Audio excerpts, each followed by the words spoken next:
Hey there, busy day at Sattin Hill Farm today. Dave and Gene are here, two of my buddies, help me out getting this farm going as quickly as possible.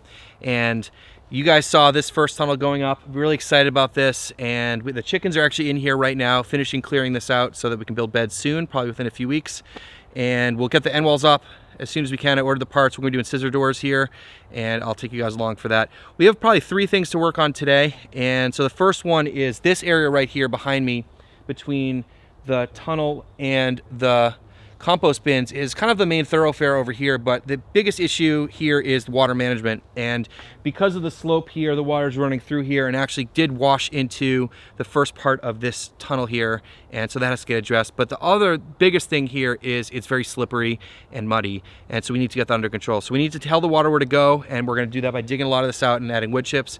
We also got to run some irrigation line over from my house over to this area. I'm going to try to bury that at least a little bit. And then the other thing is, if we have time, is start putting up the second tunnel. And so I did a lot of that prep work already. So let's get started. First, I'm just going to till this up a little bit to loosen the soil, and we're going to move a lot of the soil, some of it into this tunnel and then some of it down into a lower spot over here.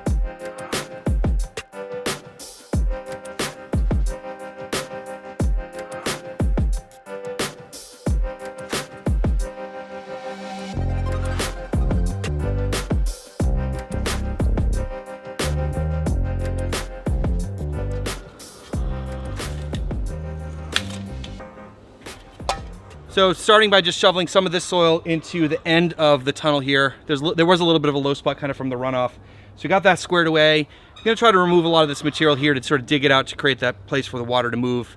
And then we also have to run an irrigation line through here. So we're gonna do that all at once, as I said. So a lot of this soil we're gonna remove and move over to a low spot somewhere else that we're probably gonna be, whenever we can, adding to, so that we can try to level it out over the next few months or whatever. So that's what we're gonna do. And after we scrape off the first few inches, probably till it again to loosen it up and just keep repeating.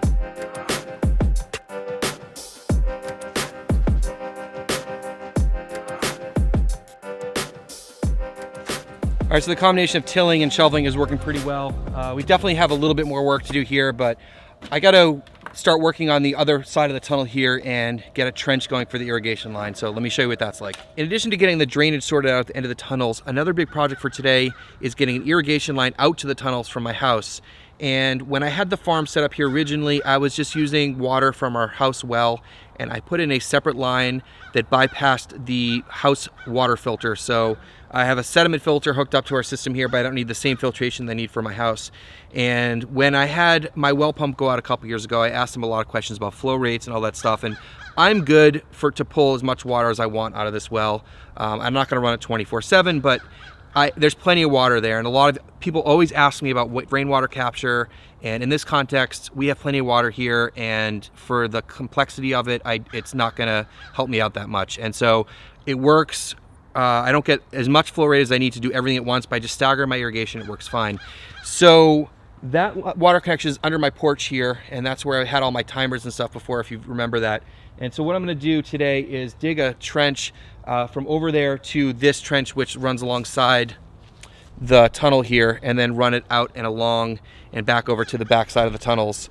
And that way all the irrigation setup will be in one area, all the timers and stuff on the back side there. So I'm just gonna till one path and then use the rotary plow to throw the soil across so I can just bury it. Now I'm not going for a frost free situation. We're not gonna dig it that deep because the connection where it goes under my porch into my house is not frost free too. So I'll just have to drain in the winter time, which is no problem. I'm totally used to that.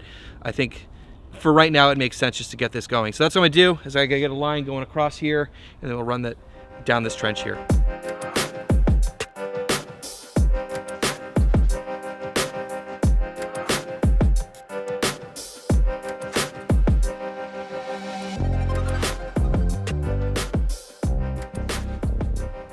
This is the result of the tiller and the rotary plow. I did 2 passes with the tiller and 2 passes with the rotary plow, and it's not super deep, but what I'm gonna do here is I'm just gonna take a flat shovel and shovel it out at least a couple inches wherever it's loose here, and that way we can lay down the 3/4 inch irrigation line and cover it back up, and that way it's not a trip hazard. And that's the plan here. It's not a super complicated thing. I just wanna make sure that the line is out of sight, and I'm using 3/4 because that's how big the plumbing is in the entire system, so there's no reason to make it bigger than that. And the 3/4 inch irrigation line, I've had really good luck with it, and I use it all over the place. So we get this cleaned out, and Dave and Jean are finishing up at the end of the tunnel, and then we'll run that irrigation line. So I finished digging that up by hand, and we ran the irrigation line through here, down the ditch that goes along the side of the tunnel and around the corner and down the hill. I'll show you that in a second, but this is all covered up now, and hopefully it just won't be a tripping hazard. But let me show you what's going on around the corner. So the irrigation line comes around the corner of the tunnel here and then down through this ditch that we dug just now. And this is gonna be the main irrigation line for the whole farm, and we are putting this in ahead of time here, so it's all set up. Basically, each tunnel is going to have its own timer, I believe, with multiple zones for the different irrigation systems in each tunnel. But we ran it down through all of this so it would service all the tunnels. So I'm further down the hill here, and you can see how long this is, this ditch here and the irrigation line. And basically, you know, we have our first tunnel, the second tunnel we're going to get up soon. This area here is potentially for a third tunnel. I haven't decided if this is going to happen or not, depending on how the year goes. But I want to set it up in case I decide to do that. So this irrigation line, as I said, will go for each tunnel. It'll tee off, and we have it here set up if we need it. And it's super important for you to be thinking about things like irrigation and other infrastructure before we even start building. Notice we haven't even built beds yet, and we're trying to get all the infrastructure in place so that when we're ready to go, we have everything we need.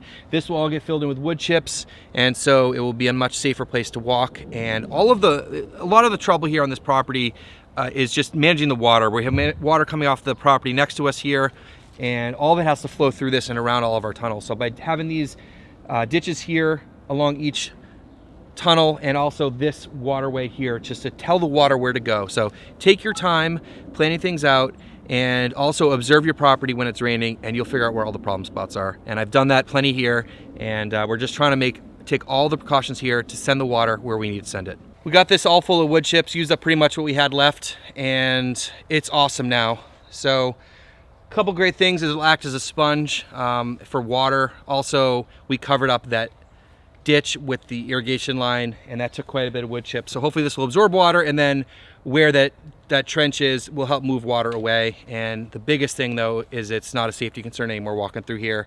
It also looks really tidy. I love using wood chips to keep the ground covered, and this is no exception. So a big dose of wood chips here will probably last quite a while. So just wrapping up a couple things, and I think we're gonna start putting the second tunnel together. About to set up this second tunnel here, but before I do that, I wanna thank today's sponsor, which is Farmer's Friend. Farmer's Friend creates great products for small-scale growers all over the place. They have innovative tools and equipment that are accessible to small-scale growers of all different kinds, and they make it affordable as well. I own their greens harvester, which I absolutely love, and I've talked about that in plenty of videos. I'm now the owner of 2 tunnels, one of which isn't set up yet, and I can't give you my opinion about it yet, but they have great customer service and are just trying to help small-scale growers all over the place. And one way they're doing that is by sponsoring this channel and my educational work that I do on YouTube to help give this content away for free. And so they're very supportive of that, and I really appreciate that, and looking forward to work with them more. So with that in mind, the second tunnel is ready to go up. I did a lot of the prep work ahead of time, and if you hadn't got a chance to check out the video I did about building this tunnel, I'll put a link up here and also down below. It's not a step-by-step guide, but it does really give my experience of putting one of these things together, and you should check that out.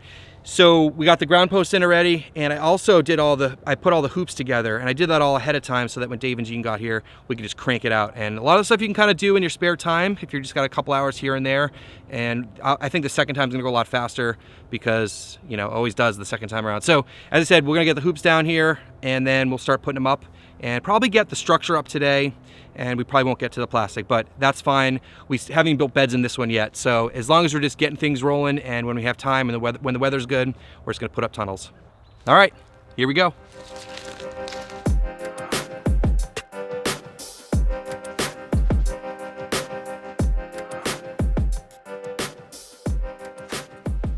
Hoops went up nice and smooth. It's such a satisfying feeling putting the hoops up. If you guys have ever done that before, you guys know what I'm talking about. I think we're gonna start working on the ridge pole and get as much done as we can today. Obviously not getting the plastic on, but as much of the hardware we can get together today, will be good. Got the center purlin up, and all the pieces are screwed together. They're just not tightened down onto the hoops. That you have to make sure you measure it 5 feet apart, and we're kind of running out of light right now, and I have one more thing I have to do before we run out of light. So the other thing here is Jean got the wind bracing, which connects the last 3 hoops together. He put those on, but they're not tight yet. We'll tighten up the top ones, and then we'll tighten these up because then the spacing will be correct. So let me get to the other thing. All right, so the last thing I had to do was use the BCS to till up this area here, and I just wanted to get all that work done so I could return it. So this area here, I just wanted to till, and then we raked it to get it roughly smooth. This is gonna be for a future propagation house. And so I just want to kind of get as level as I can.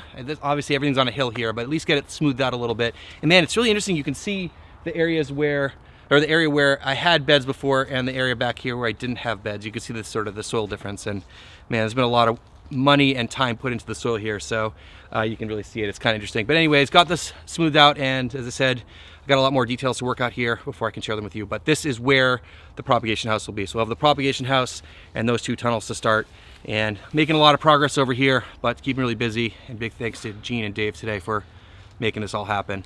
Those guys are amazing. So thanks so much for watching. Hopefully you enjoyed this. Please hit subscribe, and we'll see you in the next one.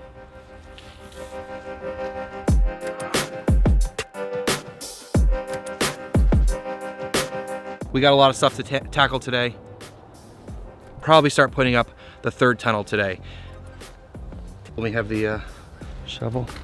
I'll probably run the tiller again, just loosen up and keep doing it. The water out to the tunnels, and for our context here, it doesn't make sense. I have plenty of, so let me show you, and allow this to, will be shared when